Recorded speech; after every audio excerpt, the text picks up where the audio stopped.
In this video, I'm gonna show you guys how to use Grunge filter on Snapseed. Well, let's just import an image first. So I'm gonna click on the plus icon right in the middle and then choose an image. I'm gonna continue with this one.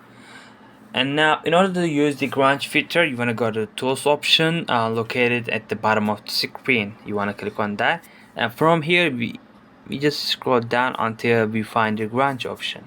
You wanna click on that. So now, as you guys can see, the Grunge filter is now added to the image.